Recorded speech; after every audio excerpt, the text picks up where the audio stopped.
Good morning, everyone. Good to see everybody this morning for our Bible class hour. I'm going to be getting started today and continuing on and getting very close to the end of our history and geography of the Bible story class. We're on lesson 49 today. If you've got a workbook or got material, if you've got your Bible, and I hope that you do, or if you've got your phone ready to go, you can open to Acts 21. Acts 21 and verse 17 will be our first passage and our first starting point. That kind of makes sense that it's a first starting point. I don't plan to restart things later today, so we'll just have one starting point in Acts 21, verse 17. So, before we get into some of the things we talk about, wrapping up Paul's life, as talked about in Acts, and some of his other epistles beyond what we have recorded in Acts, let's do some review of our time periods, do some review of some of Paul's previous trips, just looking to run through these, particularly highlighting our 3 of the 17 time periods that take place during the days of the New Testament, and looking to just hopefully briefly kind of put up the maps of the first 3 journeys and looking at what Paul has done and where he's been going and kind of what his work was in those areas. Let's start off with just reviewing some of this. As we're past most of these periods, or past all of these periods now, good to hopefully still remember these and will still be helpful for us even beyond this class once we finish it up in a couple of weeks here, to remember where some of these things fall in biblical history. So we can go and repeat these together. Period number 1 is before the flood. Number 2, the flood. Number 3, scattering of the people. Number 4, patriarchs. Number 5, the Exodus. Number 6, wandering in the wilderness. Number 7, invasion and conquest of the land. Number 8, the judges. Number 9, united kingdom. Number 10, divided kingdom. Number 11, Judah alone. Number 12, number 13. Number 14, years of silence. Number 15, life of Christ. Number 16, early church. And number 17, letters to Christians, epistles, however you're remembering that, you can fit that in there. We are within these last 2 periods kind of overlapping together as we're talking about the history and geography of the Bible story. Again, as I've felt kind of inclined in these most recent lessons, this is not necessarily content as it is much of looking at the history and geography. And so there's lots of things that are contained within the epistles which are important for us to know. As far as this class goes, we're kind of just glancing the outside of those. Okay, where are these places? What's some of Paul's relationship with those as he's gone in some of these works? Where was he when he wrote some of these letters, maybe in response to some things that are going on chronologically in the time or just within the timeline of history? But other classes, Lord willing, in other places and other studies you've hopefully already done in some of these things will be helpful for you as we're just building upon foundations and continue to build upon things that we already know, or hopefully that we're learning soon. This is Paul's first journey that we've talked about a couple lessons ago. Who is Paul's main traveling companion on this journey? Barnabas. And along with Barnabas, they start out taking John Mark with them. Eventually, John Mark leaves. We've talked about that. As they go to Cyprus, the home of Barnabas and John Mark, they work up here into Syria and just south of Galatia, in this particular area. As he's going to these places, he's establishing churches, the red line being the return home, particularly as he gets to the end with Derbe and Lystra. Remember, there is some persecution that goes on there as some Jews come to stir up a crowd that's already kind of confused and riled up because of how they view Paul and Barnabas, thinking of them as gods, first of all, and Paul trying to quell that down and saying, we're not gods, we're just men. But as some of these Jews who are following Paul are not following Paul to help support the message, but rather to bring harm to what he's trying to say in his message. Paul getting stoned, them thinking him being dead, but actually him not being dead and going back along the way, and then going back to some of these places along the way, eventually returning to Antioch. Between Acts 14 and the very end of Acts 15, when Paul goes on his second journey, what happens in the majority of Acts chapter 15? What will we call that? The Council of Jerusalem. So somebody from this side, what happens at the Council of Jerusalem? Charles, was that? Oh, you didn't say nothing. All right. I thought I heard you say something. Must have been Miss Julia doing ventriloquism. Must have been throwing her voice.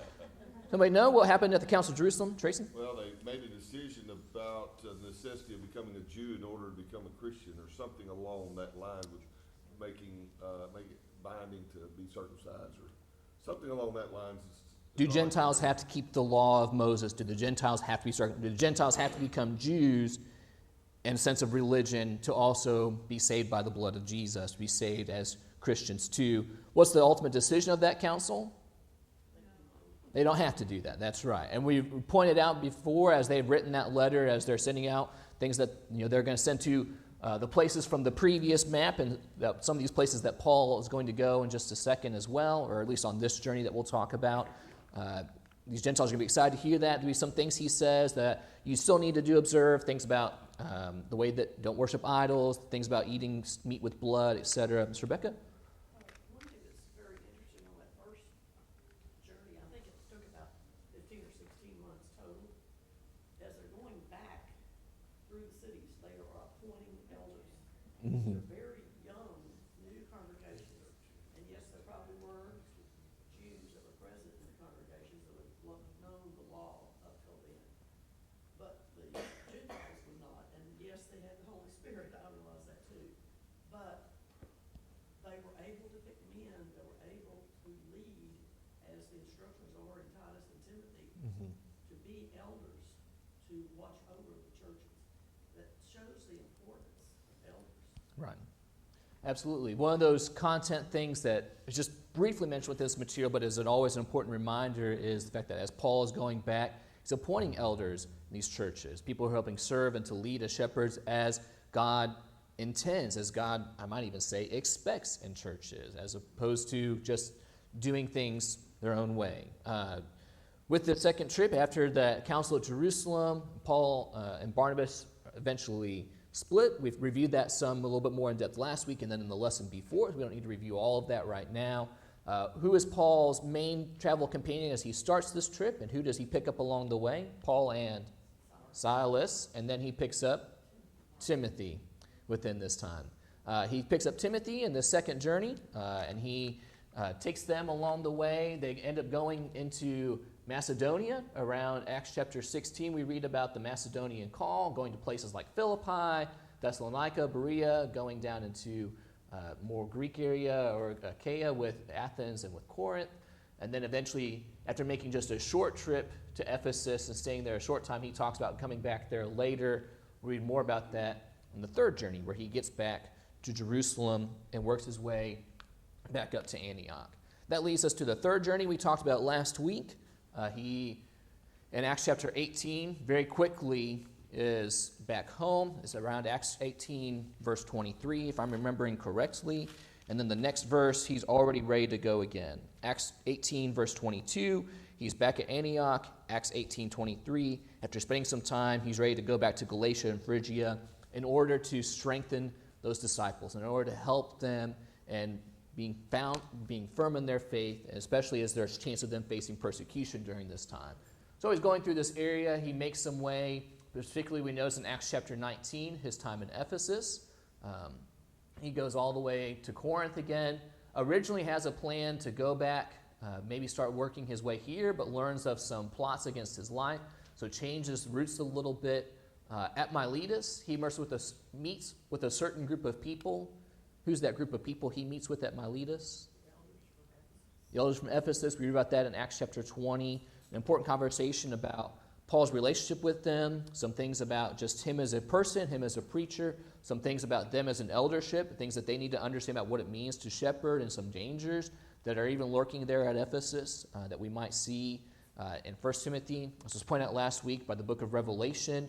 The church in Ephesus has some things that they are doing good, or seems doing well with standing against false teaching, but they have lost their first love. The point being made that don't emphasize one thing and neglecting another, trying to be aware of what God's will is for all of us, not saying, well, we're really good at these 6 things, and so these 3 things we're not great at as a church, the other 6 will make up for it. Hopefully we never actually speak that way, but sometimes we might think that way. We need to be very careful of that, see how the Lord feels about that attitude.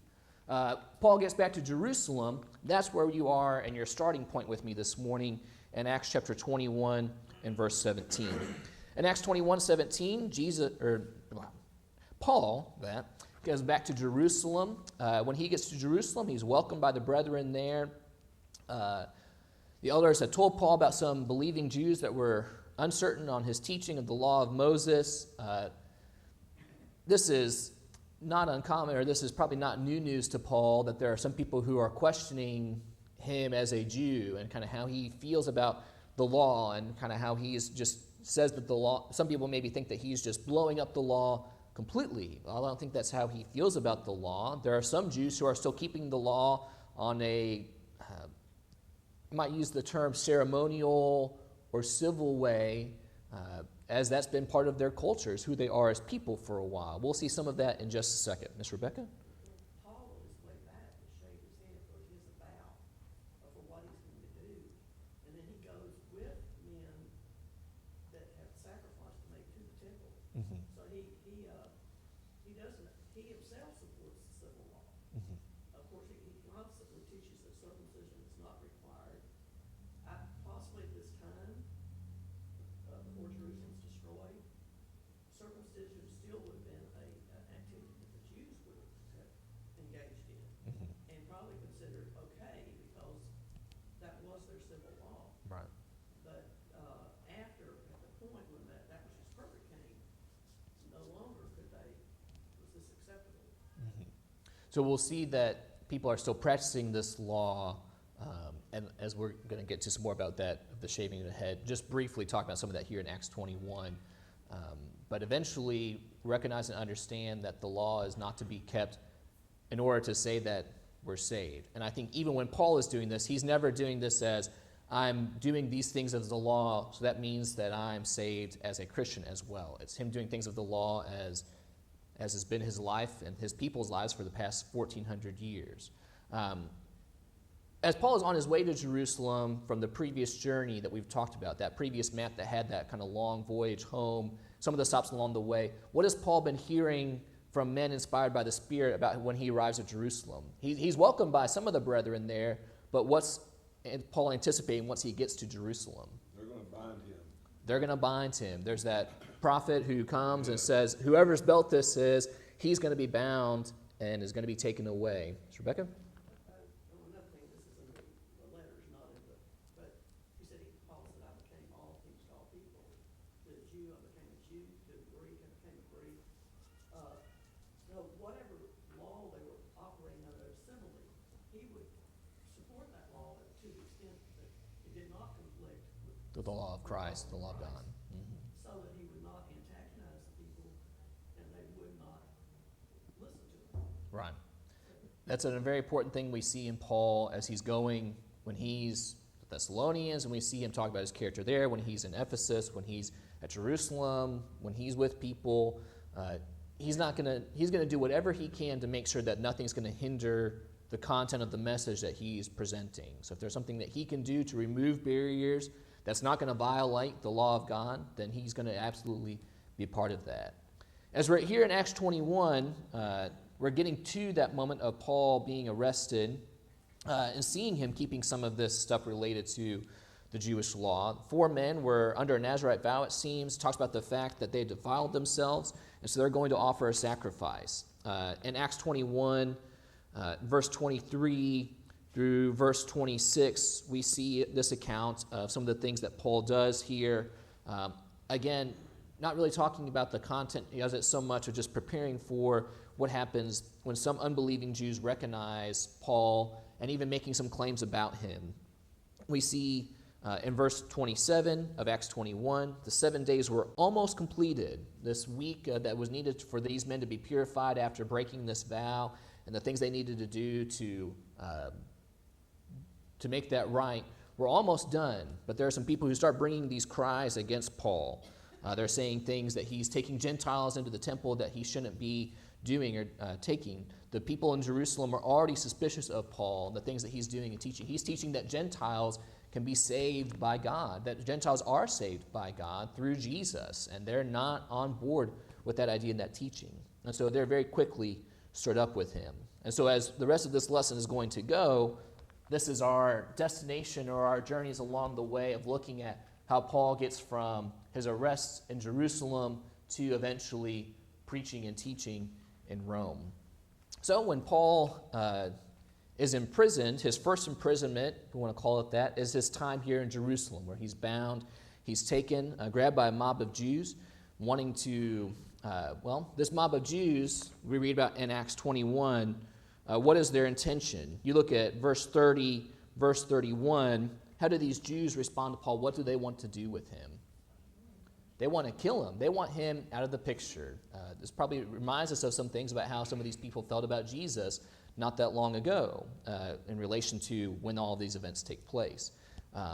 He offers a defense the next day. We read that in Acts 21 into especially Acts 22, as he's kind of protected by a Roman cohort, if I'm remembering correctly with all of that. In verse 31, the tribune of the cohort and all the Jerusalem was in confusion. He took the soldiers and centurions, ran down to them. This is Acts 21, verse 32. They saw the tribune and the soldiers. They stopped beating Paul. And he takes Paul in chains and is kind of expecting, okay, this guy's, trouble. He's obviously causing issues. We don't want the Jews to cause issues, and the fact that it's going to bring the rest of Rome down into our area to bring some issues, to bring some tension, so we'll just take care of this guy. And Paul speaks to them in the language that they understand. And that's really the interesting kind of humorous part of verse 37. He's brought to the barracks, and he says to the tribune, "May I say something to you?" And he says, "Do you know Greek?" And he ends up having this conversation with him of, "I want to speak to the Jews." And so he offers a defense the next day, eventually comes to trial before the Sanhedrin. When Paul is before the Jews, obviously they're not giving him a fair trial. They have every intent on killing him. He gives his defense as far as, here's how I became a Christian, and the things that God wants me to do, especially in Acts 22 and verse 21. What does Paul say that God is expecting of him in Acts 22 and verse 21?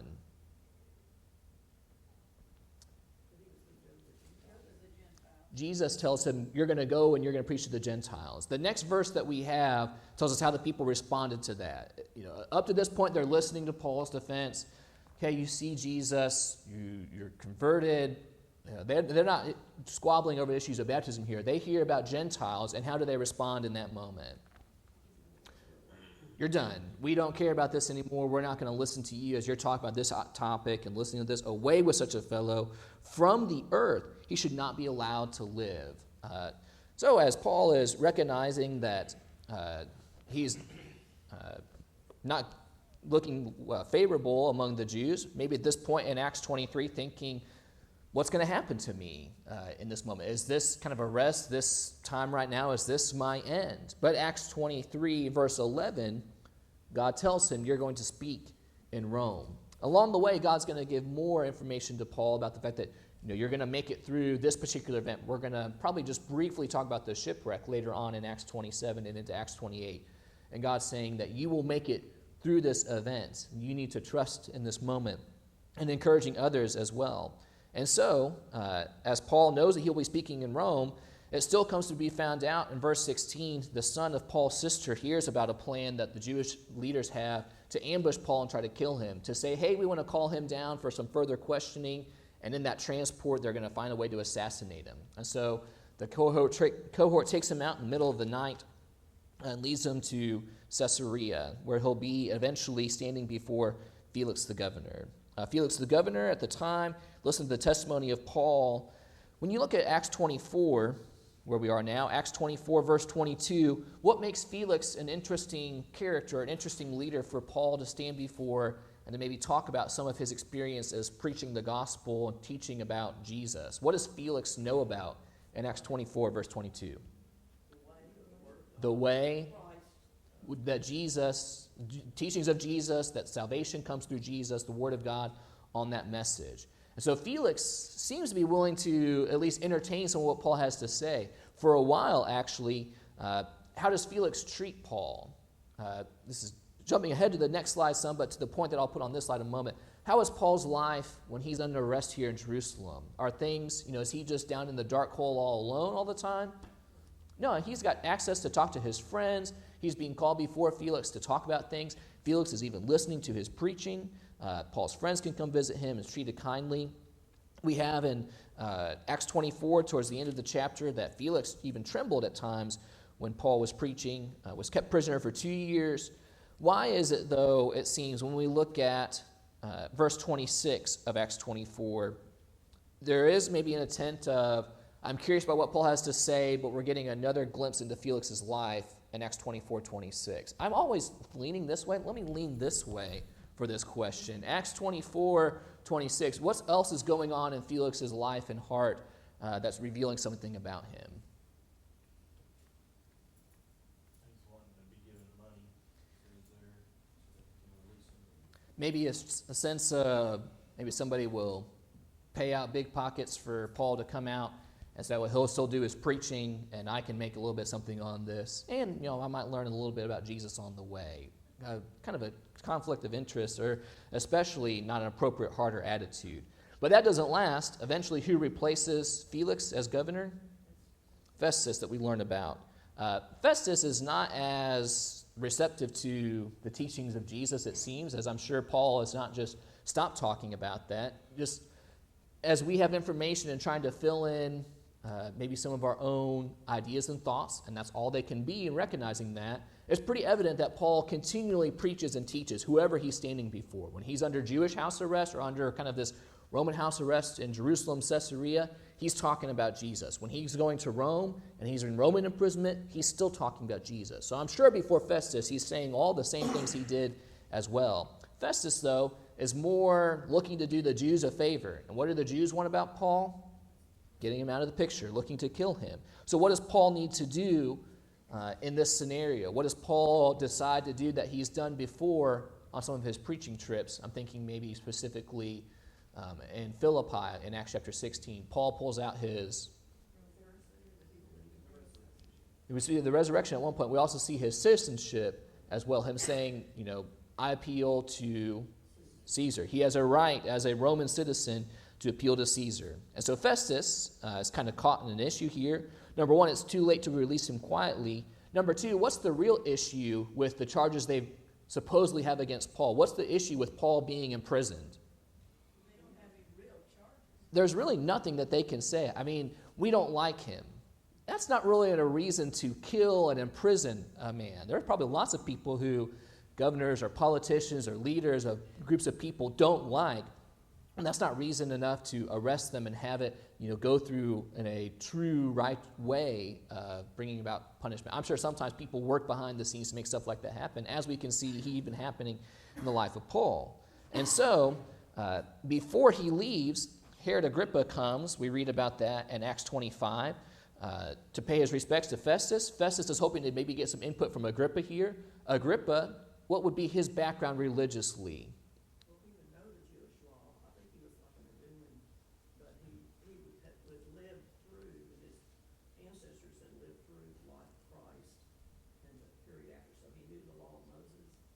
Maybe even knew some things about Jesus as well. But particularly, remember in that time between the Testaments, here, I'll get Clint before we get some of that. Sorry, I didn't No, that's all right. Go ahead. interrupt you, but I was just going to make a comment. It seems like these leaders in this area don't mind breaking some rules to try to just keep the peace. They all seem very worried about a mob and just, tumult and then Rome coming in and laying the hammer down on them there, and with it being such a volatile area and city during this time, it's kind of like whatever they can do to just kind of keep people happy, they're gonna do that. Mm-hmm. And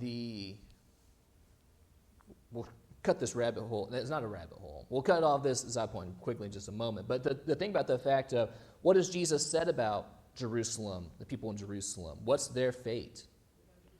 They're going to be destroyed.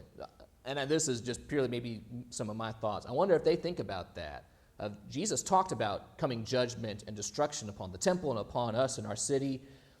So let's try to keep that from happening. Let's try to keep any type of judgment that's coming down. Really quickly, Miss Rebecca? Several times in Acts, when Stephen gives his talk, when the freemen from Alexander accuse him, they say, this man says that the city is going to be destroyed. I think in this speech, to one of these, I don't remember where, the Jews' accusation is, they say he's going to destroy our city, and our city is going to be destroyed. So yes, they knew it, and they knew that what Paul was teaching. So that destruction of Jerusalem was not unknown to them, although you might say, well, they didn't hear Jesus talk to the apostles and tell them, but obviously the apostles had taught that. And now it's disseminated enough among the Jews that is part of their accusation, that our city and the temple is going to be destroyed. Right. So they definitely used that, and that was a lot of their accusations against Paul and other people that they had, Stephen particularly, that, as to why they felt these people should die. Yeah. And thinking that get rid of this guy, keep the peace, maybe avoid some of this coming destruction, but they're not going to avoid it. We won't have the written record of when it happened. We can look at it historically and say, just as Jesus talked about, these types of things take place. Back to Herod for a moment and getting back into this thrust of this class, seeing that that time between the Testaments, his family being taught the Jewish law or being taught how to be Jews kind of in a forceful way. So having a background of Jewish customs, Festus feels like maybe Herod could better have an understanding about what the Jews are saying against Paul. But even as Paul makes his defense before Agrippa, our famous song, but probably more importantly our famous passage, in Acts 26 and verse 28, after Paul talks about his conversion once again, what does Agrippa say to Paul? You almost persuade me. In a short time, would you persuade me to be a Christian as well? Thinking that maybe some people are hearing the things that Paul is saying, considering following what's being said, but not going to, at least as we have record about. And Paul is sent on his way to Caesar. The end of chapter 26, I'm standing on this side of the room. The end of Acts 26, how do Agrippa and Festus feel about Paul and the cases that he's made and the situation he's in? What's their thought right now? Brother Roy? Could have set him free. I mean, if this guy hadn't appealed to Caesar, I mean, we could probably find a way to go, but he's appealed to Caesar, so off he's going to go to Rome as a prisoner, but not necessarily in a very harsh or difficult, there are some difficulties in the journey for sure, but not necessarily in a sad kind of way. We read about him heading to Rome. Paul and other prisoners are delivered to Julius, as talked about in Acts 27 and verse 1.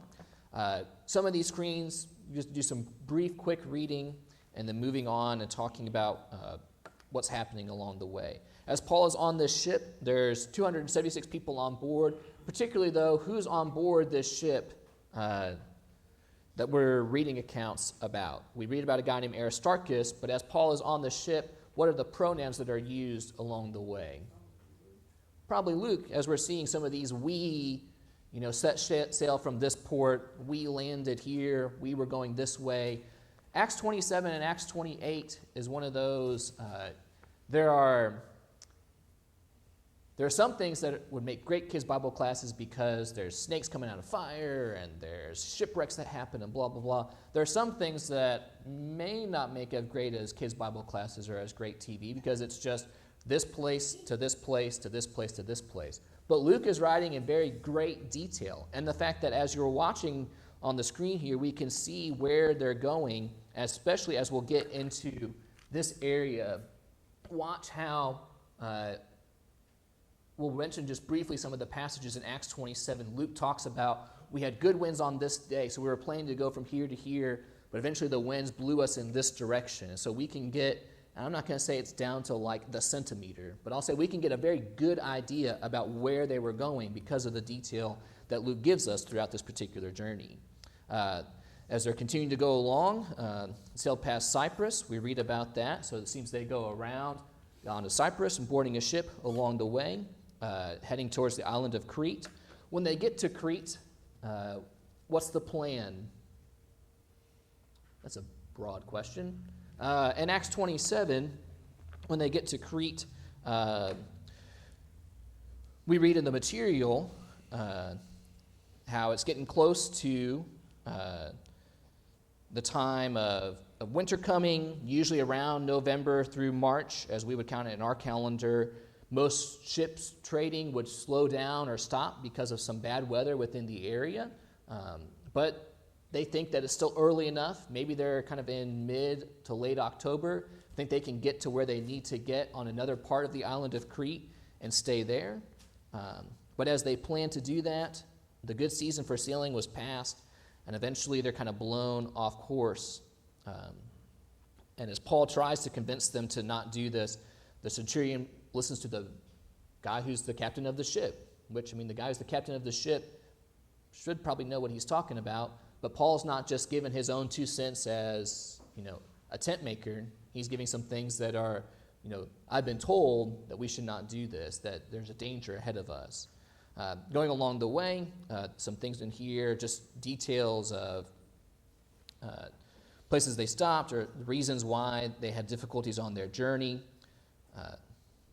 Sailing became very difficult, so they desired to reach Phoenix on the other side of Crete, or got blown off course. So that's what we see happening here as they're going down into this area, and then eventually lost in sea.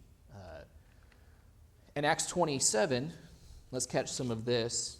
Acts 27, we read in verse 23, some verses before it and after it as well. This storm is going on. Things are looking pretty serious, thinking like things may not work out well for the people as far as they may not survive this storm. But in Acts 27:23, what does Paul encourage the people with?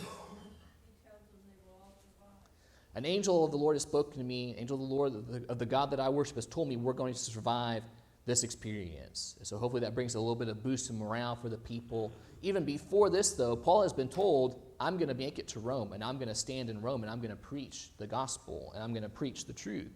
So while they do eventually have a shipwreck on the island of Malta, they are going to make it where they're looking to go. Some of the highlights of the time on Malta, the people are friendly to them there. They spend the winter. Remember in Acts 28, Paul gets bitten by a snake. How do the people on the island respond, first of all, to when Paul's bitten by a snake? He must be he must be evil. This is some type of, he's a prisoner, and so this is the revenge of the gods of some sort. He's going to die, and then he doesn't. And then it continues to, it seems, preach. He heals people on the island. They stay there for 3 months, and then eventually are working their way up towards Rome, catching a ship from Alexandria, which would be right down in this area, has made its way to Malta, and then heading up that direction as well.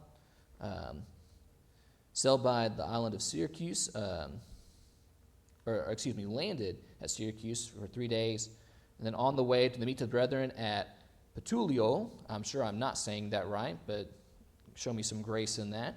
Stayed there for a while, and then Paul makes his way to Rome. Just some things about Rome, maybe 1 million people, a big city with lots going on there, but we're interested in what Paul does while he's there. He's in Rome for 2 years. Again, this imprisonment in Rome seemed to be really difficult on him as far as... It seemed to be more like house arrest. More like house arrest is maybe a term that we might use with that. He has some freedom. Obviously, he can't just wander around and do whatever he wants. He still has to be, he's still on trial or still need to make a defense to Caesar. But he can talk to anyone. It seems like even some of the military people or political people, he's talking with them about Jesus. His friends are coming. Some of them are bringing news about what's going on in other places. We're going to see in just a second. And Paul's writing letters, sending people. He's in Rome. He's under this house arrest. He's in prison, but very busy during this time. As we read Acts chapter 28, we read that Luke is kind of closing the account. We have in verse 30, he lived there 2 whole years at his own expense and welcomed all who came to him, proclaiming the kingdom of God, teaching about the Lord Jesus Christ with all boldness, without hindrance. Luke doesn't record for us, okay, what happened when he stood before Caesar, the Caesar being Nero around this time, and what happens with Paul in that regard. We may not have anything from Luke about that, but we still have information to find out about Paul's life as we look at some of the other epistles that he wrote. We have some things to see, just recognizing that Luke seems to have written maybe a lot of Acts during this time period when Paul is in prison. I gave it away a second ago, but who's the emperor during this time? Nero. What do we remember about Nero? We'll get to in a little bit about how Nero feels about Christians. Early on, maybe kind of indifferent, but later on, he's punishing them, blames them for punishing the Jews. But the Jewish Christians are called out because Well, when the fire happens, is that he's blaming the Jews or blaming... Accusing the Jews, I think that's when Aquila and Priscilla, or Aquila and Priscilla, however you want to say it, are run out of Rome. That he was opposing Judaism, but a lot of people say it's Christianity because evidently there were Christian Jews that were caught up in this. I don't think he even really knew much at all about Christianity. And most people in this time looked at Christianity as just a... You know, you've got Pharisees, you've got Sadducees, you've got Christians, you've got Essenes. So, as I've thought about it, and so I might say that he's blaming Christians, especially with what we'll see later on, closer to Paul's second imprisonment and closer to his death. But there might be some things that I need to fill in more about related to that. But Nero is the one who's during this time who would have heard Paul as he makes his case. From that, before we get that, seeing that he is busy with the work that he did, writing some of these epistles. Epaphras comes from the congregation at Colossae. Bringing some news about what's going on at the city of Colossae. Paul's going to write a letter to the Colossians and send some things to them there. Within this material, it talks about how Colossians and Ephesians are very similar. Just using this summation to give us some ideas about what's within the letter. Colossians, stressing the deity of Christ. Colossians 1:18, Christ starts with a P, preeminent. Christ is preeminent. He is first in all things. Colossians is really hammering that down and making that point. Book of Ephesians, stressing the church as the fullness of Christ, especially establishing this is the work of God and building the church. Jesus is the head of the church. Both of those in the latter half talking about, well, this is how that affects the way that you live. Christ is preeminent in all things. Christ is the head of the church. This Christ has made you alive. So this looks like how you live going forward. Some very similar things within those letters. Someone in Colossae, or someone who's going to go back to Colossae, is this man Onesimus. What do we know about Onesimus? Slave. A runaway slave, as we are going to use that term, who belongs to, or I guess I'll say used to belong to, Philemon, which is going to lead us to the book of Philemon as well. It seems that both these books would have been sent about the same time to Colossae and to Philemon, looking at maybe one of the driving points in the fact that Onesimus would be received by Philemon as a brother in Christ now and not just as a slave who's being returned after running away, potentially stealing from his master. Epaphroditus is another character, or another person, we read about. Epaphroditus is connected to which epistle? Philippians, very good. We have that in there. He brings Paul a gift from the church at Philippi. Paul sends a letter in return. The theme of Philippians, a man who's in prison, the thing that we probably see brought up regularly, maybe we think about it, Philippians 4:4, blank in the Lord always. Again, I say blank. Rejoice, joy, count it all. I'm quoting James. I'm doing the wrong joy verse there. But you see joy being brought up continually throughout the book. And Paul expressing how we live with joy, his thanksgiving for the work with the Philippians he has done as well.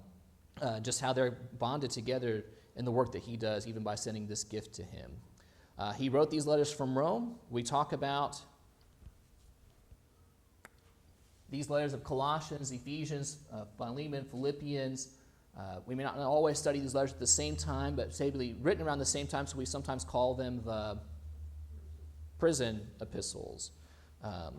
These guys, Tychicus and Onesimus, carried the letters to Colossae, Ephesians, as well as Philemon. Epaphroditus carried the letter to the Philippians. The Bible doesn't reveal anything about Paul's trial, but it does seem that he's released after, being released from prison. What books seem to really what books seem to give evidence to Paul's release from Roman imprisonment? 1st and 2nd Timothy, as well as Philippians during that time of imperial, and Titus as well. 1 Timothy and Titus especially showing that he's had some time being released from prison. And when Paul gets out of prison, he doesn't just say, well, that was rough, and go back into things. It appears that he's been released, that Nero has given him a chance to be, I don't know if pardon would be the best term, maybe not, but he's able to go out and to do work again. and there's evidence of work that's going on during this time. Some things that are talked about in the material of different places he's gone, things like the places in Ephesus or Macedonia or Crete, as he's either leaving people at certain places or sending people to certain places, some of the things that he's done, some of the places he's talked about within all of this. Titus and Timothy are both have not necessarily the main emphasis, but what is Paul looking to do at these different places? That's appointing elders, especially at Crete. That's part of why he sent Titus there to go along. And Timothy is given the same things as well about the qualifications of elders at Ephesus. Maybe that there's false teaching going on, or there's some corrupt leadership, and so they need to kind of have again, this is how I'm thinking about it and explaining it. There needs to be kind of a revamp of the eldership there. Not saying that they threw everybody out, but there's obviously some type of false teaching from some people who are leaders and teachers in that church. And Timothy is there to provide some strength to the core of what the teaching of the gospel is, to help maybe see these are the men who should be appointed and serving as elders. And so both Titus and Timothy are showing the need for that role as well. Something else, Ms. Rebecca? And I think the key thing with Titus and Timothy is he's encouraging young preachers and how they ought to be, and how they ought to be consistent and dedicated first with their example and then with their teaching. In 1 Timothy 4, as well as in Titus chapter 2, we have similar things of Paul writing to these guys who, we call them preachers, and are passages that also call myself young at 31. I may not always feel it, and I may have more salt and pepper in my hair than I used to, but I think about 1 Timothy 4 and verse 16. Keep a close watch on yourself and on the teaching. Persist in this, by so doing you will save both yourself and your hearers. Even the scriptures before that, like in verse 12 and verse 13, in Titus chapter 2 and verse 7, show yourself in all respects to be a model of good works, and in your teaching show integrity and dignity and sound speech that cannot be condemned. There's a great focus on what you're doing and what you're proclaiming matters, as it's important. So just being some young pup doesn't mean you can go along the way. You will probably make mistakes. This is probably more of personal life experience than what Paul is saying there, but there's an importance of don't say I can just make mistakes and it's not going to be a big deal. The importance and the encouragement is focus on the truth, be centered in that truth. Barrett? Right now, it's important what you're talking about, but whether he went to Spain or not, one interesting thing when I was in Timothy's recently is, in 1 Timothy, get a lot of, that Paul still wants to do stuff, and instruction to Timothy to do this, and then 2 Timothy, I've done this, I fought the good fight, I finished, and there's not a lot of, I still want to do, I've done everything I wanted to do, and in Romans, he was pretty gung-ho, it seemed like, about getting to Spain. So maybe the fact that there wasn't anything else he was wanting to do, kind of from 2 Timothy, that he either did it or they came to Rome while he was there or something like that. He didn't feel the need to anymore. There is a sense of a passing from one generation to the next, and that older generation still encouraging and teaching, that younger generation not neglecting but supporting and upholding that generation and what they have done and continue to do and being an example, but also recognizing a recognition. That's not a word either. Looking at what Timothy could do and saying, you do it. That's what I'm trying to say right now. I've done the things that I've done, especially in 2 Timothy, and maybe he's older, but it's also the fact of it seems clear to him that he's not going to escape this second imprisonment. So Timothy, it's time for you to take up the mantle. It's time for you to teach the sound truth. I've fought the good fight. I finished the race. We'll close with that in just a second. In AD 64, a large portion of Rome is burned. This is where we're talking about maybe Nero blaming the Christians for that. Very cruel in what he does in killing Christians for sport. Paul is arrested again around this time. And while it's not recorded for us how he dies, what we see, thinking again about his Roman citizenship, going back to some of his benefits, if he can appeal to Caesar, he's not going to be beaten unfairly without having a trial by other Roman officials, whereas if you were not a Roman citizen and someone just felt the need to beat the pulp out of you to kind of get you into shape or get you where you needed to be, they might do that, but they can't do that to a Roman citizen. What's the third thing that we've talked about in our material about Roman citizens that they can enjoy? What's that? They can't be killed by anyone but the Roman government. They can't be killed by anybody but the Romans. They enjoyed the benefits of the law of the Roman system. The Roman system was set up very well, and where there was protection for people. And within some of that protection for people is how you die. Not probably the only form of execution, but what can they not do to a Roman citizen? Can't crucify. You're not going to throw them into the pits with the lions or whoever else to kind of be the sport of the arena. Paul is going to face a more humane death, as it seems.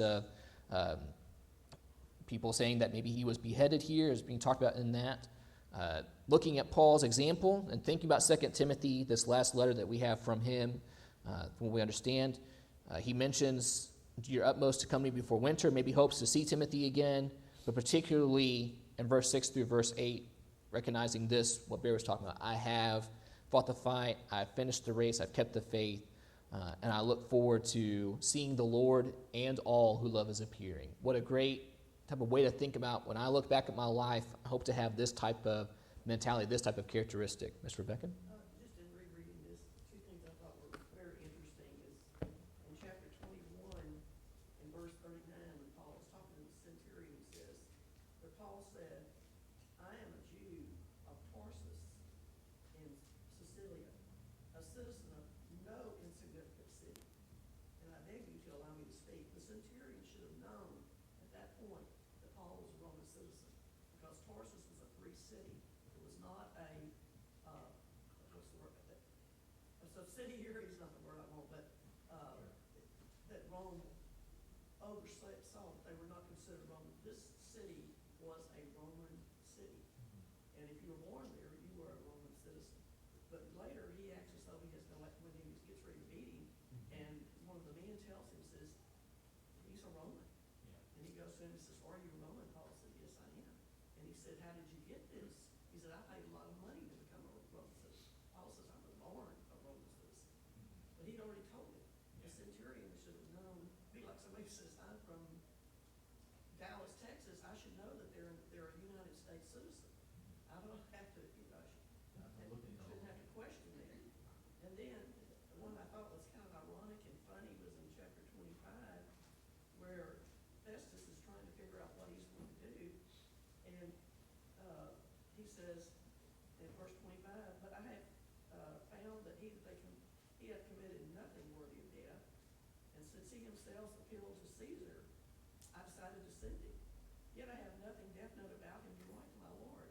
Can you imagine sending a person to an emperor to say, I'm sending him before you for judgment? I don't know why, just send him. He didn't have anything. He would have probably been in serious trouble. He said, somebody Caesar and had no accusation. Right. You know, why are you wasting my time sending me a Roman citizen with no accusation? But it's rather ironic and kind of humorous when you read through that, because an official can't, would be an awful predicament for an official, like, I'm sending you to, Yeah. for judgment, and he hadn't done anything, but. Yeah. And even later in Acts 28, when it seems that there are some Jews who come, if I'm remembering correctly, some people are just talking with Paul, but some people are also trying to make a case against him. And so that doesn't work. He's still let go on and free from that moment. The slide before was a review of some things that would have happened on each of the journeys, but rather than us getting caught up in that, next week is going to be a longer review about the book of Acts. So not just the last half of Paul's, with kind of focusing on Paul in 13 through 28, but in 1 through 12, looking at the beginning of the church and that period as well. Just as this book has a lot of important history, a lot of things related to how we worship, how we live today, some things just about the fact that we're even recipients of the gospel. Obviously, it's not directly talked about in Acts, but we're fruit of that has come as well. We'll review some of those things before we wrap up. We're 3 lessons away from wrapping up all of this, and I appreciate all of you sticking with me in this. I hope this has been helpful for us as we're remembering these things and building on foundations for when we get to some of those more content things, and especially just to see God's wisdom and God's plan of salvation is talked about through Scripture. That's all of our class for today. Thank you very much for your attention and for your presence.